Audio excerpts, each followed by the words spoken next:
Welcome, everyone, and thank you for joining us for today's webinar, Understanding Philanthropy's Role in U.S. Democracy. My name is Nina Sporer, and I am the Manager of Strategic Philanthropy at Foundation Center. I'll be moderating our conversation. So first, just a few housekeeping items. You can join the audio portion by phone. Just call the number that's on the screen on Adobe Connect, or you can join from your computer speakers. All the attendees have been muted. You'll be able to post questions in the chat box for the speakers throughout the presentations, and we'll be taking questions at the end. This webinar will be recorded, and we'll send a follow-up email to everyone with the recording. So I'd like to introduce today's speakers. First, we'll be hearing from Eric Marshall, Executive Director of the Funders Committee for Civic Participation, a funder affinity group that promotes civic participation by serving philanthropic leaders who are strengthening American democracy and providing them with a community and resources in an effort to build a more effective network of grant makers. Eric previously held positions at States Voices and Lawyers Committee for Civic Rights under Law and brings years of leadership within the civic engagement, election reform, and voting rights fields. He'll be speaking about the benefits and uses of the Foundation Funding for U.S. Democracy tool for funders. Next, we'll hear from Janet Camarena, Director of Transparency Initiatives at Foundation Center, whose role involves working to champion greater foundation transparency. Prior to this role, Janet served as Director of Foundation Center's regional office in San Francisco for 15 years, leading the outreach and capacity building services throughout the Western region and planning and overseeing educational programming for social sector audiences. She'll be speaking about the benefits and uses of the tool for grant-seeking nonprofits. Following their presentations, we'll open up the conversation for Q&A from the audience. Before I pose my first question to Eric, I'm going to share a brief background of Foundation Center and the Foundation Funding for U.S. Democracy project. Foundation Center has been around for nearly 60 years and is the leading source of data and information on philanthropy worldwide. Our data platform houses information on more than 130,000 foundations and 4 million grants. In recent years, Foundation Center has partnered with various organizations to make our data and information accessible through data visualization tools and issue-focused web portals. In this particular case, Hewlett Foundation, Democracy Fund, and 6 other foundations were interested in better understanding how much funding was going to particular issue areas related to democracy and where the gaps were in order to coordinate their funding for greater impact. A couple years ago, we partnered with them to create a common taxonomy to capture democracy funding in the U.S. and visualize that information in an interactive mapping and charting tool. We beta launched the tool last summer, and after testing it with users and potential users in the field, we made a number of improvements, including streamlining the original taxonomy and updating the platform. The Foundation Funding for U.S. Democracy tool officially launched this fall with a new user-friendly design and added functionality, such as network mapping capabilities. While the data in the tool is not yet comprehensive for the most recent years, it nevertheless presents the first ever baseline of funding for democracy-related activities by U.S. foundations and increases week to week as new grants data is added to the tool. So with that background, let's begin our conversation with Eric Marshall. Eric, how can funders supporting democracy-related issues benefit from this tool? So thanks, Nina, and I appreciate the Foundation Center having me on this call, and really appreciate the large turnout of folks that on a December afternoon want to geek out about funding data. I think we're probably a small crew of people really excited about this, but I'm glad that you're excited about a conversation around this topic. You did a pretty good job of laying out some of the big reasons in your overview, so I'll drill down a little bit. Obviously for grant makers, you want to make sure you have the greatest impact to your grant making, and knowing the lay of the land in terms of where the gaps, strengths are, where the opportunities are, is vitally important. And this is a one important tool in that, particularly through, and I'll demonstrate it further on in the conversation, some of the ways that this tool is dynamic in the way it maps and provides information in an efficient, visual manner. But also when you're looking to fund in a state or an issue area that you might not be as familiar with, you want to look for ways that you might be able to align your grant making or find opportunities for collaboration. If you're a national funder looking to get into a state, looking at this tool, particularly because some of the functionality in terms of seeing who are the larger grant makers in that area, you can identify colleagues to reach out to that might be able to give you the lay of the land. What are the current grantees that are receiving multiple grants? Where's the center of gravity that's happening within the state? You can get a glimpse of that through this tool that will then guide other steps in your process in terms of phone calls and outreach to get information. And so, really, there are limitations within this tool. It's backward looking, and it's grants that are made, not grants that are going to be made, but it's a good starting point. Not all of the grants are in there. The data is only as good as the data that gets in, but it's really a helpful start and really helps to start to answer some questions, and I think put grant makers in the right direction in terms of how they're developing their strategy in any particular state or issue area. Great, thanks, Eric. Now let's take a closer look at the democracy tool. Can you give us a demo of a few ways that someone working at a foundation can use this tool? And I am going to share my screen. So give me 1 minute while I click over here. All right. So are you seeing the mapping tools? Are folks seeing that now, Nina? Yes, we can all see it. And just a note for the audience, there might be a short delay in the pages loading as Eric moves around the website, just because of the Adobe Connect connection. So here's the main page of the foundation map, and I want to highlight a few ways that we've used this at FCCP, and I did write a blog post for Philanthropic about how this data might be able to use, how this tool is. So if you're thinking about funding into a state or issue area, there's a few ways to walk through some of the features, and so I want to start with a state that has a large amount of data, because I think it's helpful in terms of illustrating just when there's a lot of information in the system, what it can really do and demonstrate. So, there's a couple ways you can look at grants. You can look at it by recipients or foundations, and if you're thinking about who is actually funding in a particular state, recipients, particularly a state like California, recipients is a better search term because some of the foundations that are in California fund outside, and it also is able to capture the national foundations not based in that state that they're funding in by seeing the recipients that are in that state. So I'm going to type in California into the search box, and it's obviously a large number of grants, and you can see there's a large number of categories that are covering this search. And so I'm going to refine this a little bit more to drill down some core areas of civic participation. So if you go to the subject area, I'm going to drop on the browse all subjects, and I see that under campaigns, elections, and voting, I'm interested really in a broad subset idea of the whole civic participation landscape. So I want to select this category as a whole to get all of the categories.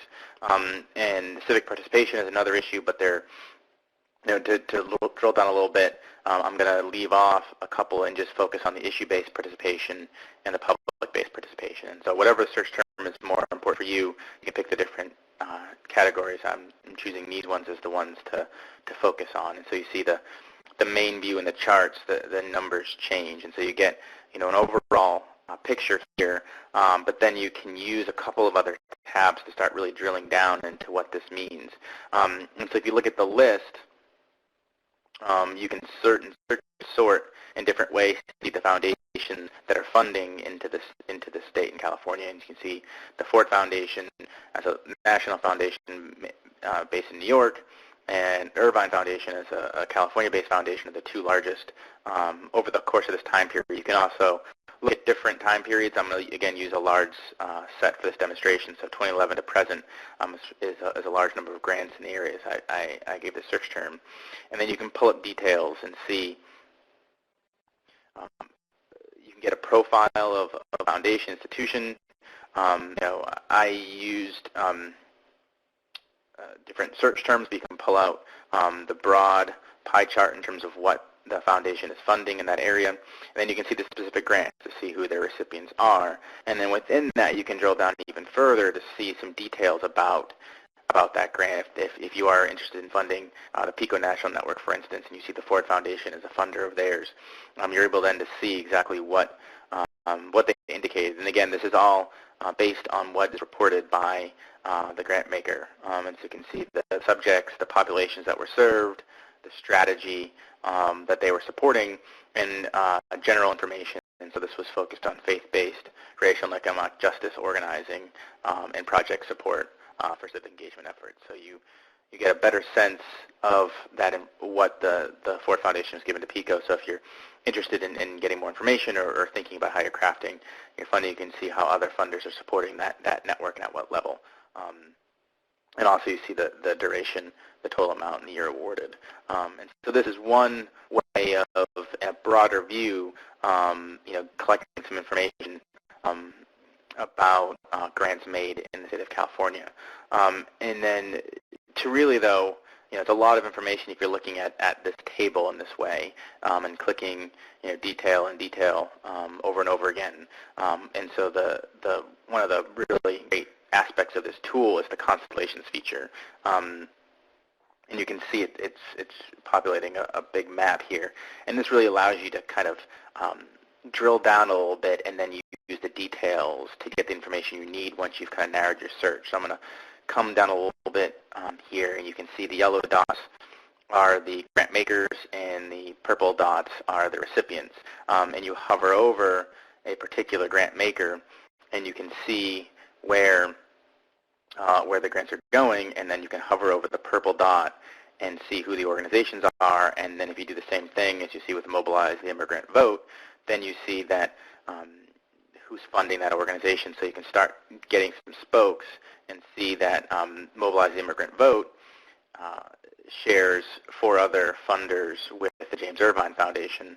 And then you're able to click on Mobilize the Immigrant Vote and get more information. So that same details views, you can see the grants that they received, the foundations that support them, and so it's a way to see where the connections are, and if an entity is funded by a different organization, different funders, who they are and where the connections are. And then you can also drag these spokes to really kind of highlight something. So I pull the Irvine Foundation over here. You're going to see that the map shifts, and so I can start to isolate a little bit a few different foundations and start highlighting and seeing where some of the overlap is, and then start grabbing those foundations and pulling them into this view to get an idea of who are some of the funders in California or the groups where there's an interconnection between that, and get a sense of how they work and start to see visually how that funding strategy is in the states. And you can look at it, again, similarly to the organization, you can see that there's some interconnection with the California Endowment, and so if you want to drill down and get details, you can pull up the California Endowment and see details about their grant making as well. And so I think this is really the beauty of this tool and the Constellations view, to see the interconnectedness of the grants.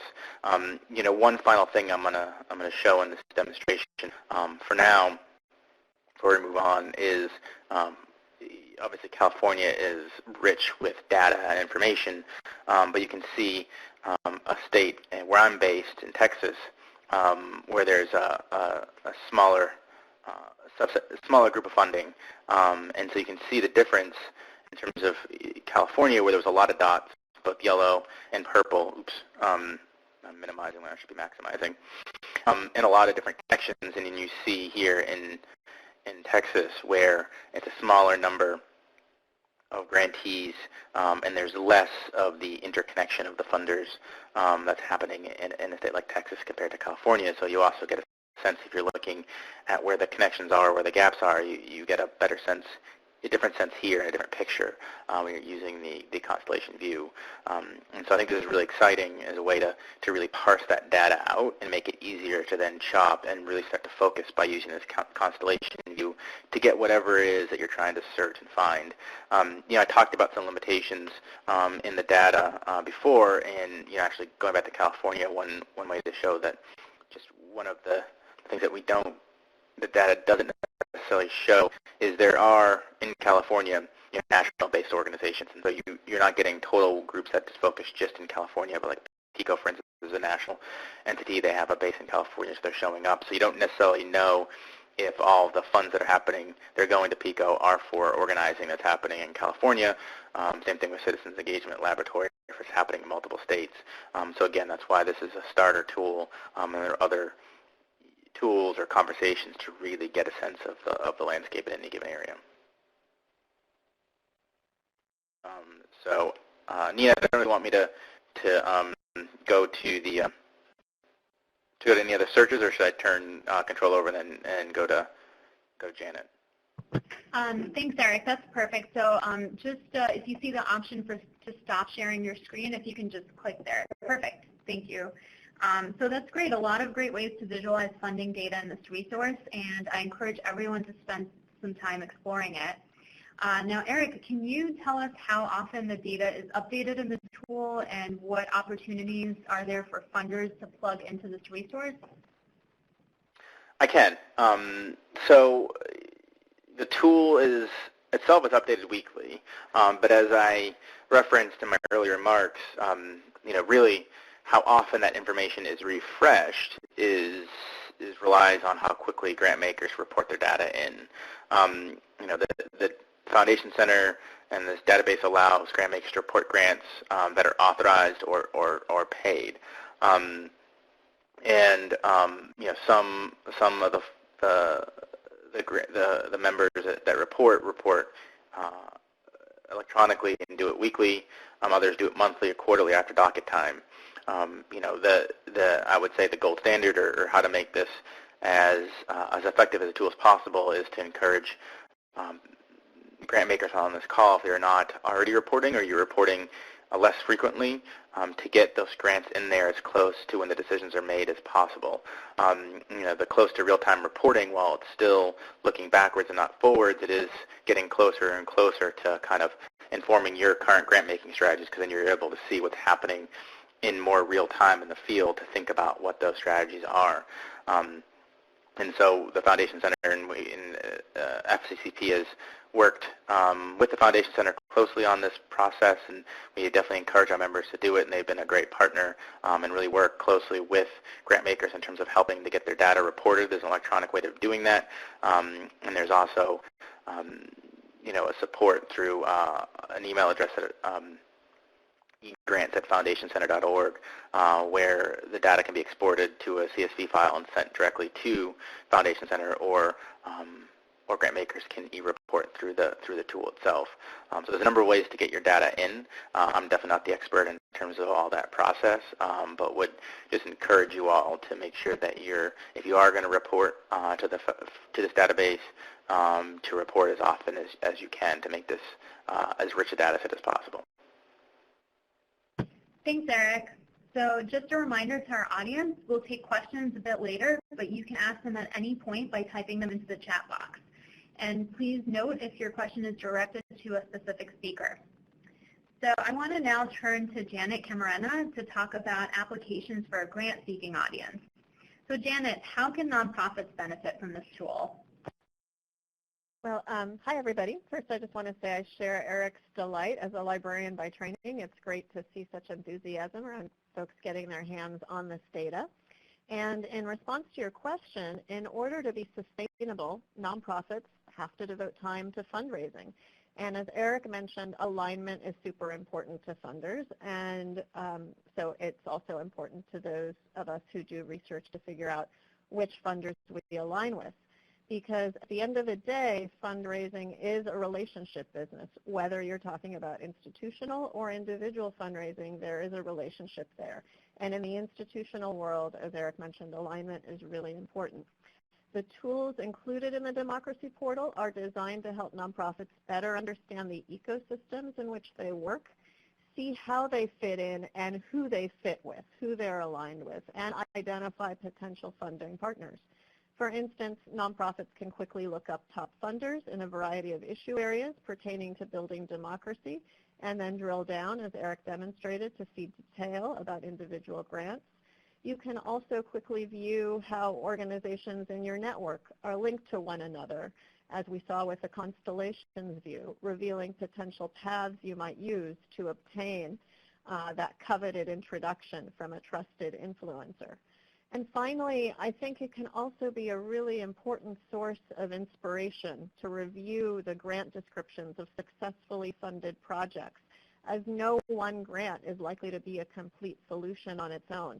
But the more this kind of data is open, the easier it is for colleague organizations to build on that work for greater impact and really understand their work in the context of building democracy goals, because I suspect there's a lot of organizations that are a part of this community but don't define their work in that way. And so by seeing these successfully funded projects, it might give them other ways to frame the work that they're doing to seek additional support. Great. Thanks a lot, Janet. That's great to hear. So now we'll switch over to for your demo.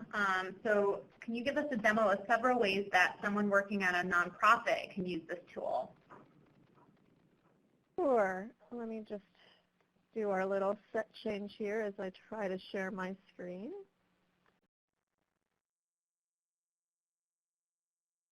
Great. It looks like it's loading, so we'll let you know as soon as we can see your screen. All right. I should. Right. You should be seeing the home screen to the Exploring the Data of Foundation Funding for U.S. Democracy. Are you able to view it? Still loading. I think it's just being a little bit slow here.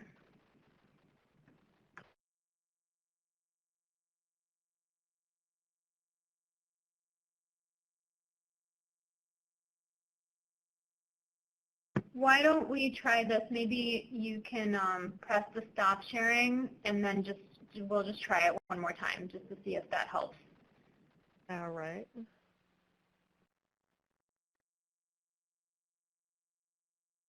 Oh, I think it worked. Yeah, we can do it. Okay. Great. Terrific.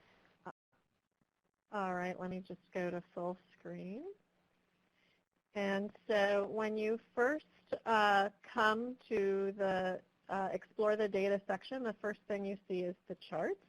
But I'm going to begin by exploring the maps, just because I think the charts are fairly self-explanatory, and Eric went into them in pretty good detail. So let's start by exploring the mapping tool, which is the second one here along the toolbar or navigation bar on the left.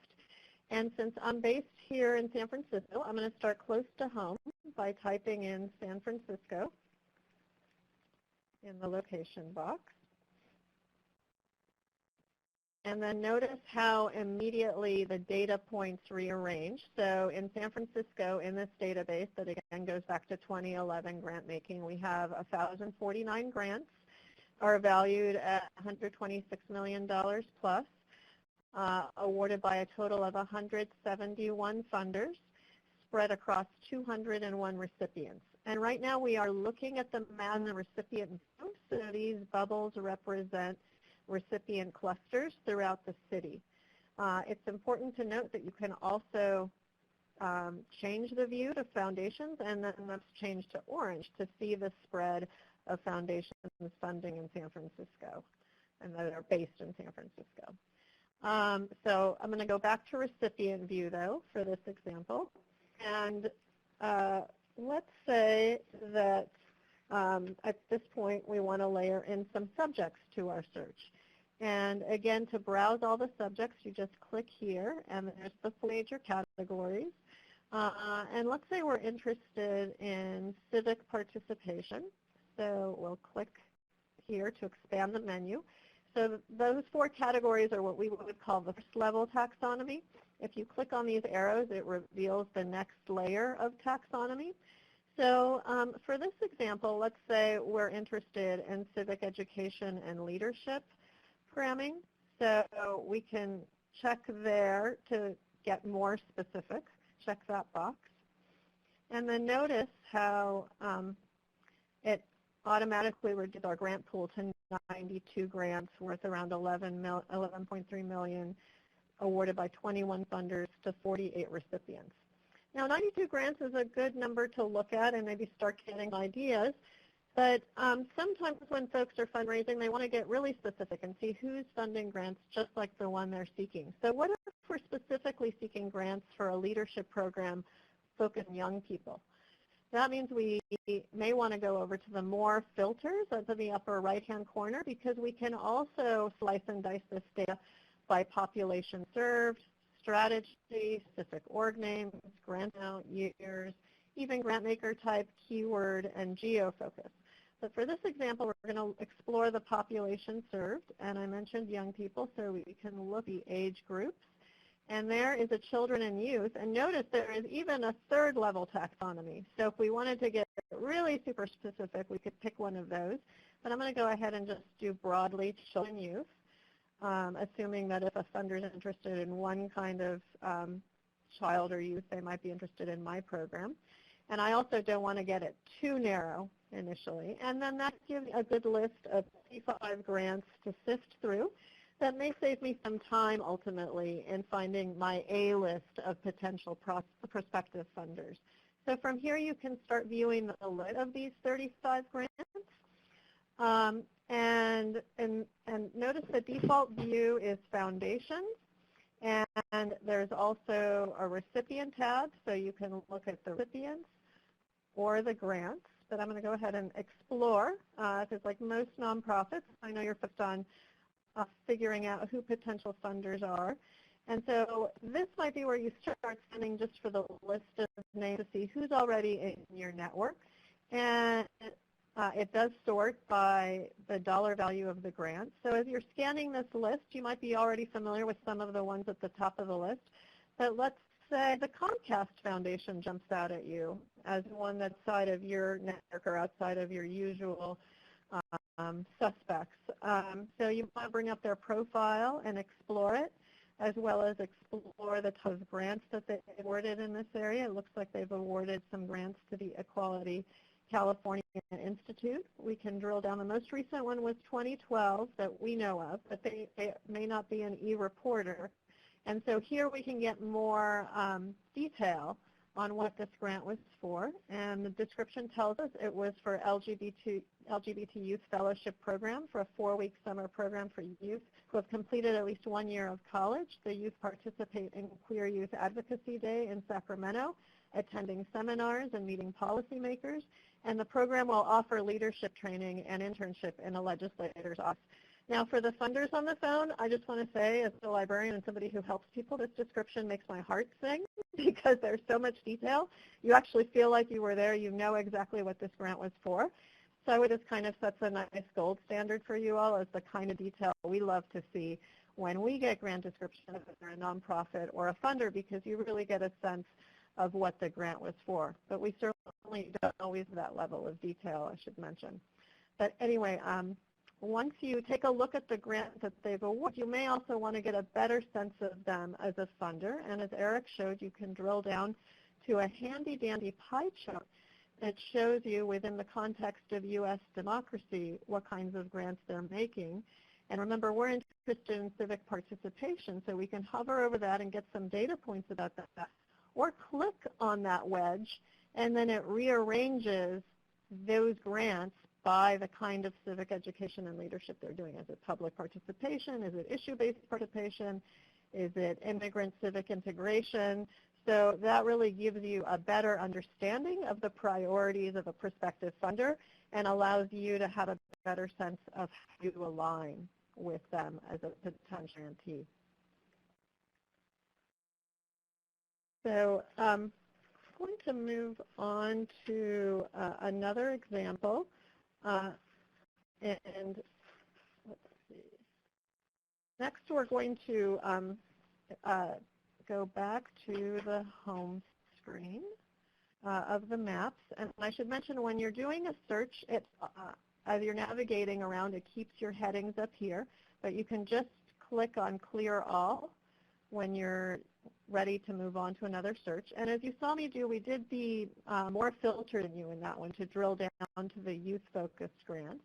And so we're going to explore the More Filters menu again here, but this time instead of population served, we're going to explore the strategy menu. So let's say we work in journalism in DC and we're focused on advocacy in a number of areas pertaining to civil rights and democracy. So I'm going to start typing location, Washington, DC.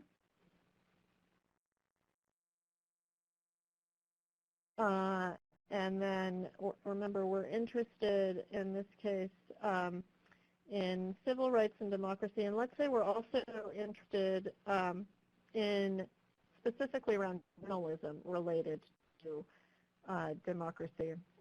So we're going to look at the Browse menu again and notice that there is a Media menu. And there's both journalism and journalism education and training. I'm going to start just by exploring the journalism-focused grants. And then if we're interested in this, there's over 400 grants. And again, for this example, let's say our strategy is really around media in context of advocacy. So that's where the More Filters you can come in again. Because in addition to the Pop Served menu, there's this strategy. And the way to think about strategy is the strategy could be across any issue area. So for instance, is it program support? Is it general unrestricted support? Or is it advocacy and public policy? So I'm going to check that in this example. And now we have 90 grants focused on journalism and advocacy awarded to recipients in Washington, D.C. And further, you can do what we were doing before, which is start analyzing the list of funders and look at the profiles of any funders, or just kind of get a sense of who the main funders are by focusing on the funder at the top of the list. Just as an example, I'm going to look at the grant detail for the Ford Foundation to get a sense of the kind of grants they're making us. And here's a Ford grant in 2012 of $750,000 to Media Matter for America. And as I look at this, I learn that this is for $750,000 over 1.25 years for investigative reporting, monitoring, and communications to counter hate speech and misinformation about immigration, media rights and access, and LGBT equality in the media.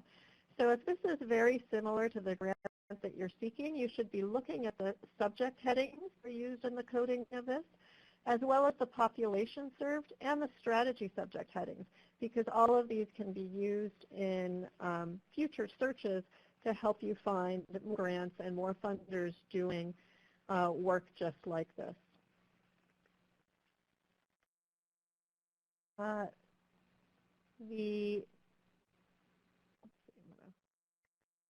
to the mapping tool, because I also want to show you a couple of examples like Eric did, Constellations.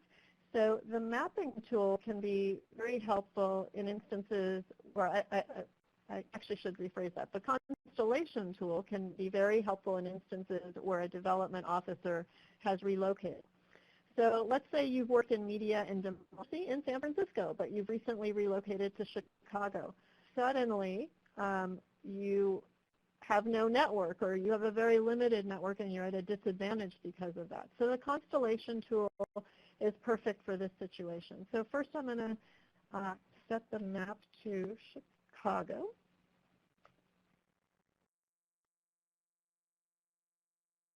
And then I'm going to click on Constellations here at the bottom of the menu. And now seeing the beautiful, modern art-looking, moving network of what the constellation of Democracy Fund looks like in Chicago.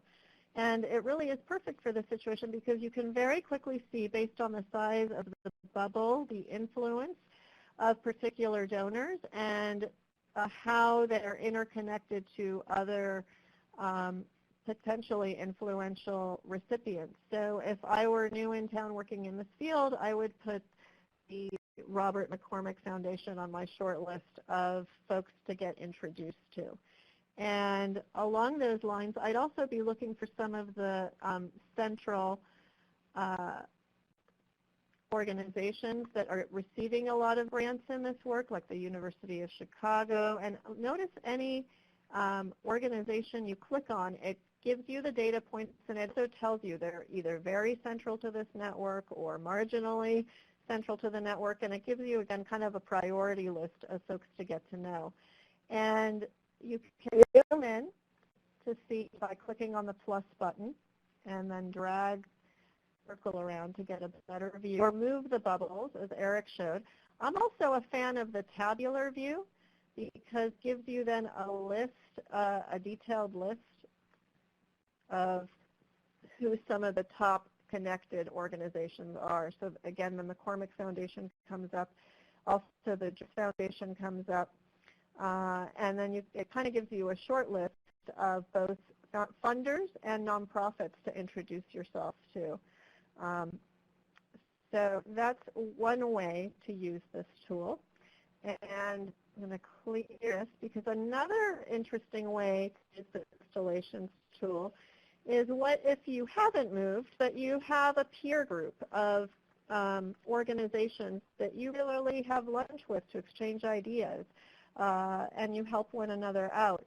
This gives you a shortcut to figuring out how you can help one another out. So let's say there's 3 media organizations, and their development officers or executive directors get together from time to time.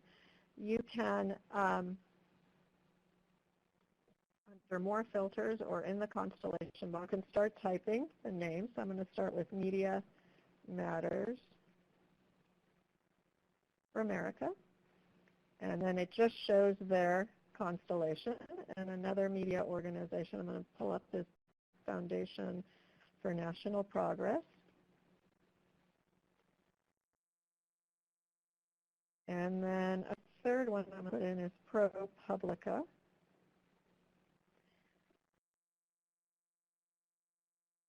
And notice how now we have a real cool glimpse or insight into how these 3 organizations are interconnected. So if I have good relationships across these 3 organizations, if I'm the development officer of ProPublica, this tells me these are the funders in the middle we share, but maybe I want to do an introduction trade with the development officer at Media Matters for America or with Foundation Funders for National Progress, because these funders on the outside only fund one of the 3, and they could be interested in the work of the colleague organization. So ProPublica might say to Media Matters, hey, can you introduce me to the Bohemian Foundation, and in exchange we'll introduce you to the Laura and John Arnold Foundation. Or you can scan it this way.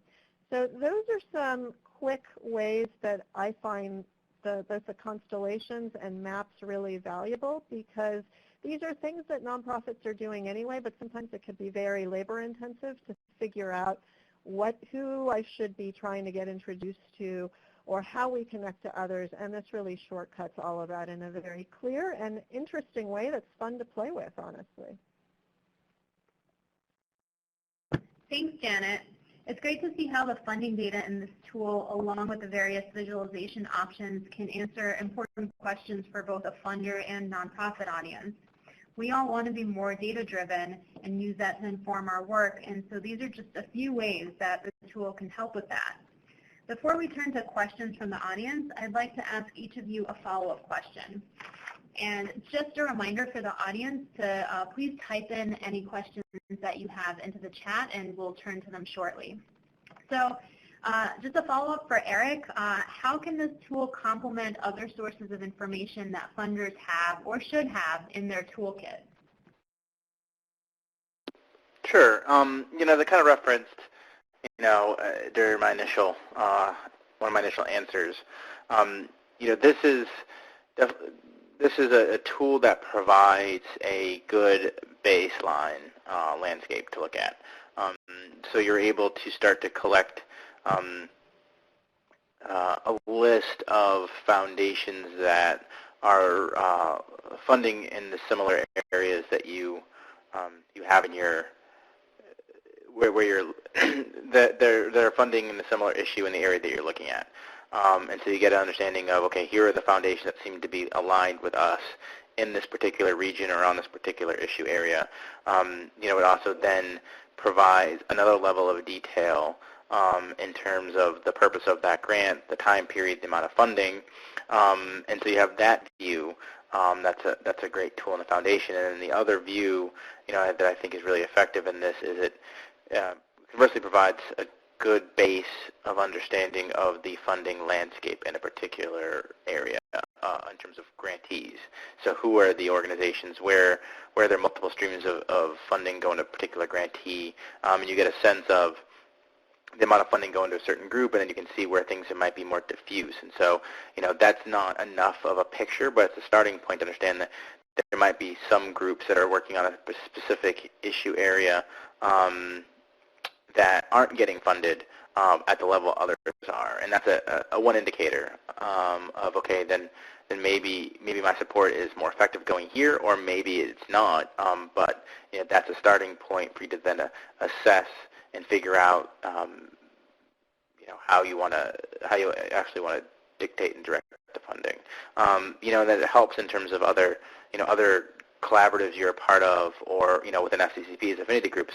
We have 4 working groups around research and experimentation, the census, money and politics, and the infrastructure funding. And so this is a good starting point, and then getting into those collaborative conversations, you can then share information with other grant makers in that area and have that as part of a conversation, so you know what questions to ask, so what programming that should happen through that. If you're in a funding collaborative, that there are obviously aligned strategies are happening through that, and so you have that resource as well, and then obviously the old-fashioned phone call and emails, reaching out to grant makers and talking with them and talking to grantees, but you have this base that you can work from to be informed when you're having those conversations to whatever forums you would do that. Thanks, Eric. And Janet, once a nonprofit mines the democracy tool for this data, what's next?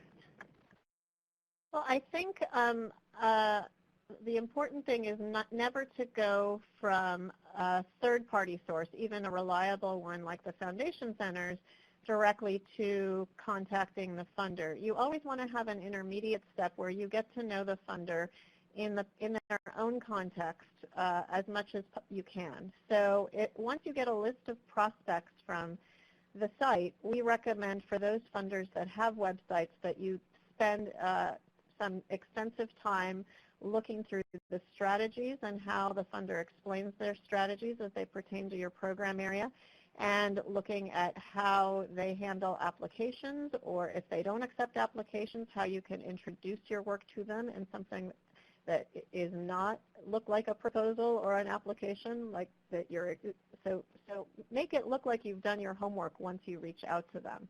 And if they do list a contact person, reach out to them and see if they'll take a meeting. But first use Constellations to see if you can get introduced from a trusted influencer. And for those who are new to foundation fundraising, I really encourage everybody to take advantage of our many free and low-cost tools that we offer the social sector community to better understand the process of seeking foundation grants. If you go to grantspace.org, which is our portal for grant seekers, we have lots of great free tools there to help orient you to what the fundraising process looks like when you're talking about institutional donors. Great. Thanks, Eric and Janet. So we have a few questions from our audience. So I will just kick off with those questions, and in some cases I'll likely answer them, and if there's any others that are directed to you, I'll let you know. So the first question is whether the data covers overseas donations. So I can take that one. So basically the data for this tool is focusing on democracy funding in the U.S. specifically. So any grants related to democracy activities, and again, those are outlined in the taxonomic categories that were shown earlier. So things like media, government, civic engagement, all those kinds of grants are encapsulated here. And they're focusing on organizations that are based in the U.S. and doing work in the U.S., as well as funders based in the U.S. making these grants. So that's kind of what the data set focuses on in a nutshell. So the coverage is domestic based on the scope of the project and the interest of the initial project funders who started this with us. So the second question is, actually we have a few questions related to downloading and export capabilities. So some folks are interested in knowing whether they can include these visuals in a presentation. So we do have a PDF export, and any of these visuals can be included in a PowerPoint or any kind of presentation. You can take screenshots and include it that way. I should also note that the tool is publicly available for anyone who goes to the website. The URL is up on the screen now, and it's democracy.foundationcenter.org. And we also had a more specific question about the number of results that you can download at a time. So actually, because this is a freely available tool, and the focus really is on data visualization, not so much getting at the raw data itself. You can download 10 results at a time, but there's a cap on how many you can do at a time. So that's the only kind of note here about the downloading and export. And then if you are interested in actually having access to the raw data that's coming out of this tool, you would just need to contact Foundation Center for us to run a custom search for you in that case, since that's a little bit more of a special need. So moving on to the third question. This one was about someone who's interested in looking specifically at national level initiatives and whether it's possible to get at that information here. So I just wanted to point out that in the More Filters section, there is a geography focus, and so that gives you a few options, including local, state, and national, so you can get at the information that way. Again, this isn't, perfectly organized, because a lot of this information isn't necessarily provided in the grant description, and that's where we're really pulling a lot of this information and how we're classifying it. So where the information is available, we're able to extract it. We're also using different things like keywords to be able to get at whether a grant is focused locally or nationally. But once in a while you see a discrepancy where perhaps it's not captured 100% perfectly. So in any of those cases, feel free to email us at maps@foundationcenter.org, and we'll happily make updates in order to make it as accurate as possible, but just wanted to flag that. And it's true that we don't really have a ton of information about the geographic focus of each grant, because that's not provided to us. In some cases it is, but most of the time it's not. So really this is something where foundations can have an opportunity to play a huge role in just providing more of their data, providing more detailed data when they send us grants information. And all of you on this call can help with that. So just making sure that your grant description really lists out the purpose of the grant, the population it's serving, the geographic focus, and all of that can then be displayed on these different kinds of tools that we create. So that's really helpful information to have. And Eric, I don't know if you wanted to add anything there, especially just around perhaps national, using the tool to look up national funders versus local funders when you're looking at funding for individual states. Yeah, I think you covered it pretty well. If you're looking, if you're looking broadly and trying to look at, you can, I'd say, for my example actually of the individual state of California, it's kind of easy to look and see what the national interests are in different states by seeing the location of the grant maker. So that's one way that we've used it, but oftentimes we've been using it in terms of looking at individual states and looking at the landscape. But you can see that in my example that I provided before, the Ford Foundation, being based in New York or other foundations being based outside of the state, that's an easy way of looking at it. It gets a little bit trickier, and Nina, you might know some of the tricks in doing that when there's a national foundation based in that state itself. Knowing the landscape, I know that the Hewlett Foundation is based in California and is a national funder. So just by knowing the funder off the top of my head, you can see through. But if you're not aware, it gets a little bit trickier. But you might know some of the tips and tricks in terms of doing that. Thanks, Eric. Yeah, some of that is just helpful to have, to be able to do a little extra research on the side to get at that more layered information to be able to make those distinctions. So yeah, the next question that we had was about again, related to the data and how much there is for which years. So someone wrote, it looks like most of the data is from 2011 to 2012 plus some 2013. Is that true, or is that just for a few foundations? So basically the most comprehensive data we have is from 2011 to 2013, and then we have some but not a fully comprehensive set for 2014, and very soon we'll be showing some 2015 data as well. And again, the reason for this is not that there's been a drop-off in funding or anything like that, but just that there is a lag in when we receive this data.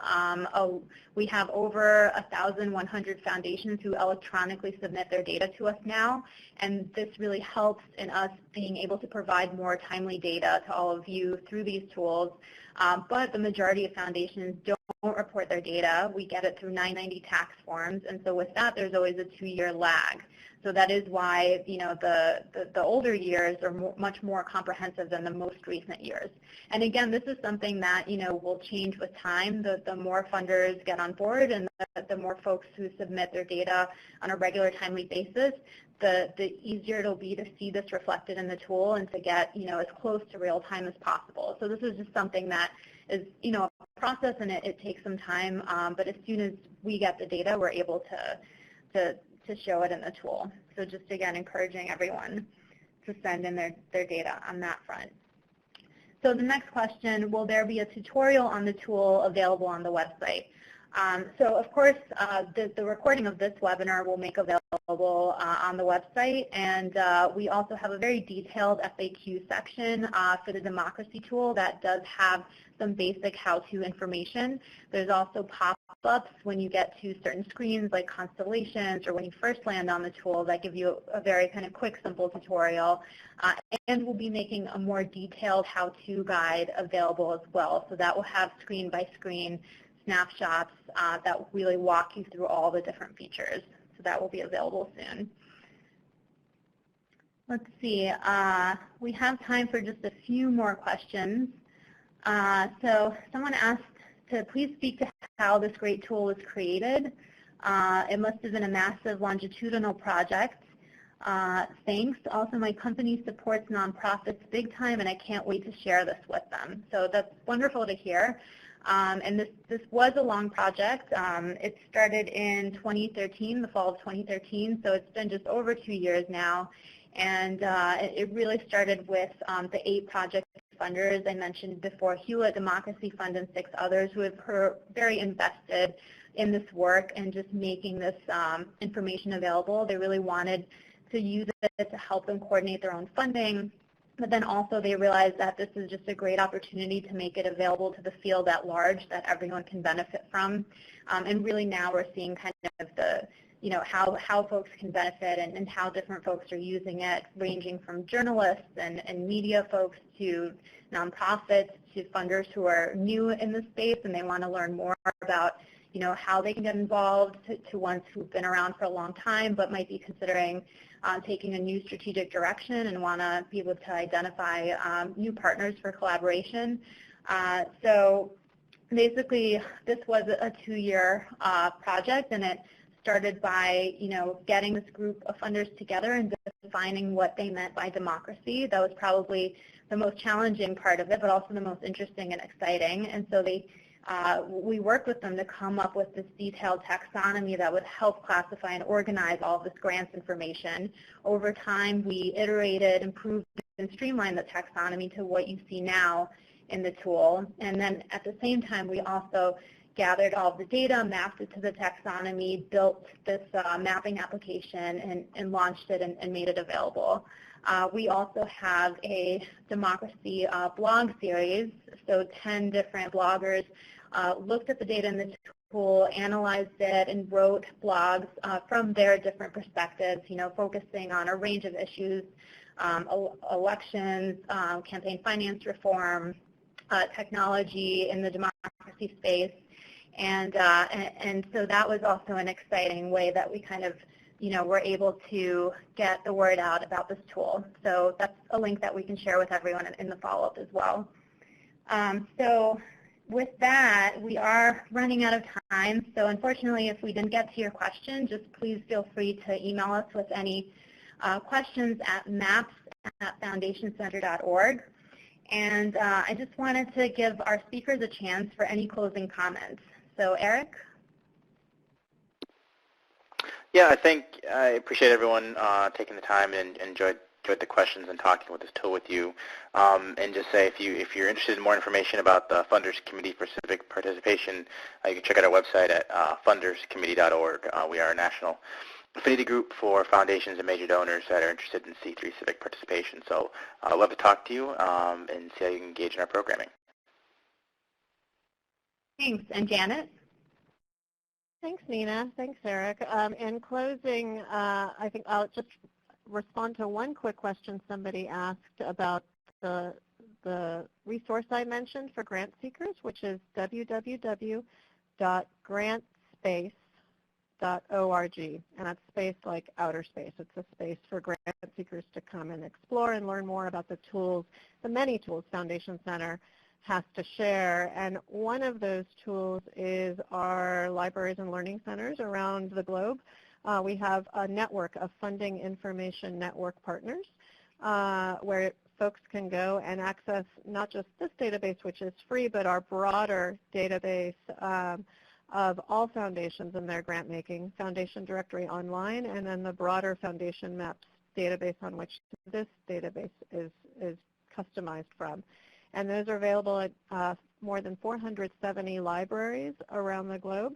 And at GrantSpace or at foundationcenter.org in the locations menu, you can find a library near you that provides access to a whole wealth, literally a wealth of information to help connect you to the right funders for your cause. I'd like to thank our speakers, Eric Marshall of FCCP and Janet Camarena of Foundation Center, for joining this discussion about making the most of the democracy data in this new tool. A special thank you to FCCP for co-hosting the webinar with us. You can find the Foundation Funding for U.S. Democracy tool at democracy.foundationcenter.org. And to find out more about this and other knowledge tools and services that Foundation Center offers, please visit our website, foundationcenter.org, or email maps@foundationcenter.org. And finally, as I said before, we'll send a follow-up email with the link to this recording, as well as the links that Janet mentioned, the link to the tool and our democracy series. So thank you so much, everyone, for joining us today.